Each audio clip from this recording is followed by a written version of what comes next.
ಈಗ ಕೇತುಗ್ರಸ್ಥ ರಕ್ತಚಂದ್ರ ಗ್ರಹಣ ದ್ವಾದಶ ರಾಶಿಗಳ ಮೇಲೆ ಯಾವ ರೀತಿ ಪ್ರಭಾವ ಬೀರುತ್ತೆ ಅನ್ನೋದನ್ನು ನೋಡ್ತಾ ಹೋಗೋಣ. ಗುರುಗಳೇ, ಮೊದಲಿಗೆ ಮೇಷರಾಶಿ. ಅಮ್ಮ ನೋಡಿ, ಮೇಷರಾಶಿಯವರಿಗೆ ಕೇತುಗ್ರಸ್ತ ಚಂದ್ರಗಳಿಂದ ಮನಸ್ಸಿನಲ್ಲಿ ಅಶಾಂತಿಮ್ಮ.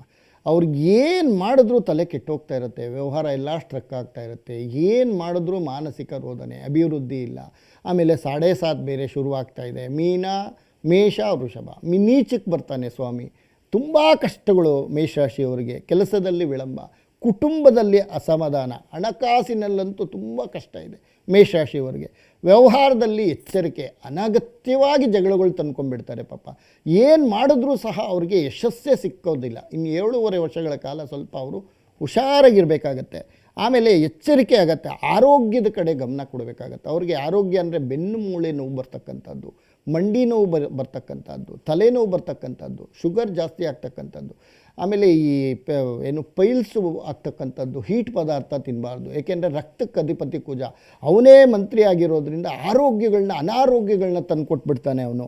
ಆಮೇಲೆ ಎಷ್ಟೇ ಕೆಲಸ ಸಹ ಮಾಡಿದ್ರೆ, ಆಮೇಲೆ ಮೂರರಲ್ಲಿ ಗುರು ಬಂದಿದ್ದಾನೆ. ವ್ಯಾಧಿಗಳು ಇಲ್ಲದೇ ಇರೋ ಏನೇನು ಕಾಯಿಲೆಗಳಿದೆಯೋ ಎಲ್ಲ ತಂದು ಕೊಡ್ತಾ ಇರ್ತಾನೆ. ಸ್ವಲ್ಪ ಹುಷಾರಾಗಿರಬೇಕು. ಆಮೇಲೆ 5ರಲ್ಲಿ ಕೇತು, ಕಷ್ಟಪ್ರಾಪ್ತಿ. ಇವರು ಎಷ್ಟು ಕೆಲಸ ಮಾಡಿದ್ರೂ ಸಹ ಯಶಸ್ಸು ಸಿಕ್ಕಲ್ಲ, ಮಾನಸಿಕ ರೋದನೆ. ಏನು ಮಾಡಿದ್ರು ಸಹ ಯಾರೋ ಒಬ್ಬರು ಜಗಳಕ್ಕೆ ಬಂದುಬಿಡ್ತಾರೆ. 11ರಲ್ಲಿ ಕುಜ, ಸ್ವಲ್ಪ ಲಾಭ. ಏಕೆಂದರೆ 1.25 ತಿಂಗಳು ಮಾತ್ರ ಇರ್ತಾನೆ ಕುಜ. ಸ್ವಲ್ಪ ಆವಾಗ ಒಂದು ಸ್ವಲ್ಪ ಹಣಕಾಸಿಂದು ಅನುಕೂಲ ಮಾಡಿಕೊಡ್ತಾನೆ.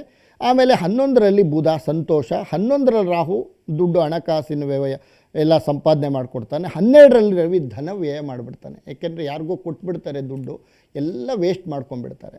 ಆಮೇಲೆ ಸುಮ್ಮನೆ ಮನಸ್ತಾಪಗಳು, ಜಗಳಗಳು, ಒಡೆದಾಟಗಳು, ಕಾಲು ಕೈಯೋ ಮುರಿಸ್ಕೊಂಡು ಬಂದುಬಿಡ್ತಾರೆ. ಅವರು ಎಷ್ಟು ಮೌನವಾಗಿರ್ತಾರೋ ಮೇಷರಾಶಿಯವರು ಅಷ್ಟು ಅನುಕೂಲತೆ.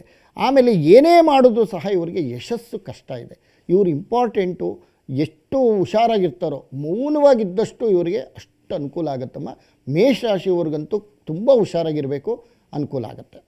ಇನ್ನು ಪರಿಹಾರ ಗುರುಗಳು? ಅಮ್ಮ, ಇವರಿಗೆ ಪರಿಹಾರ ನೋಡಿ, ಕುಜನ್ ಮಂತ್ರ, ಇದು ಮೂಲ ಮಂತ್ರ ಬರುತ್ತೆ. ಇದು ಯಾರೂ ಹೇಳಕ್ಕೆ ಸಾಧ್ಯ ಇಲ್ಲ. ಈ ಬೀಜಾಕ್ಷರಿ ಮಂತ್ರನ ಅವರು ಕೇಳಿಸ್ಕೋಬೋದು, ಹೇಳ್ಕೋಬೋದು. ಓಂ ಕ್ರಾಂ ಕ್ರೀಂ ಕ್ರೂಂ ಸಹ ಭೌಮಾಯ ನಮಃ ಅಂತಕ್ಕಂಥದ್ದು ಇದು ಆಯಪ್ಪನ ಬೀಜಾಕ್ಷರಿ ಮಂತ್ರ. ಇದು ಎಲ್ಲ ಮಂತ್ರಗಳಿಗಿಂತೂ ಸಹ ಪವರ್ಫುಲ್ಲು. ಇದನ್ನು ಇವರು 40,000 ಜಪ ಮಾಡಬೇಕು. ಈ ಮಂತ್ರನ ಡೈಲಿ ಹೇಳ್ಕೊಳ್ತಾ ಇದ್ದರೆ ಅವ್ರಿಗೆ ತಾನಾಗ್ತಾನೆ ಒಳ್ಳೆಯದಾಗ್ತಕ್ಕಂಥದ್ದು ಇರುತ್ತೆ. ಇನ್ನು ಸರಳ ಪರಿಹಾರಗಳು ಏನು ಮಾಡ್ಕೊಬೇಕು? ಅಮ್ಮ, ಇವರು ಸರಳ ಪರಿಹಾರ, ಮಂಗಳವಾರ ಲಕ್ಷ್ಮೀ ನರಸಿಂಹ ಸುಬ್ರಹ್ಮಣ್ಯಂಗೆ ಹೋಗಬೇಕಾಗತ್ತೆ. ಆಮೇಲೆ ವಿಶೇಷವಾಗಿ ತೊಗರಿಬೇಳೆ ದಾನ ಮಾಡಬೇಕಾಗತ್ತೆ. ಮತ್ತು ವಿಶೇಷವಾಗಿ ಇವರು ಆದಷ್ಟು ಕೆಂಪು ಹೂವನ್ನು ತಗೊಂಡೋಗಿ ಆಂಜನೇಯ ಸ್ವಾಮಿ ದೇವಸ್ಥಾನಕ್ಕೆ ಹೋಗಿ ಹನುಮಾನ್ ಚಾಲ್ಸನ್ನು ಪಾರಾಯಣ ಮಾಡಿಕೊಂಡು ಅಥವಾ ಅಷ್ಟೋತ್ತರ ಮಾಡಿಸ್ಕೊಂಡು ಬಂದರೂ ಸಹ ಒಳ್ಳೆಯದಾಗತ್ತಮ್ಮ. ಓಕೆ.